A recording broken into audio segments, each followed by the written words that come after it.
this is how you're going to remove GoDaddy website builder. So step one is you're going to log in, go to your godaddy.com and then log into your account. Step two is you're going to find your website builder site. So from the dashboard, you're going to click on website at the left side panel.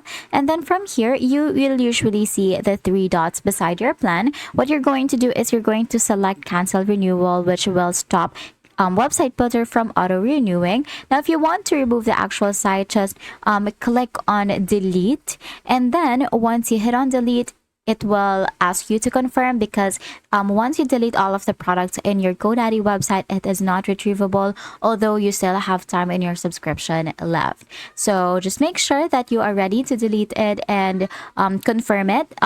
GoDaddy will send you an email in order for you to truly confirm that if you want to delete your website. And once you have responded on your email, your website is going to be deleted.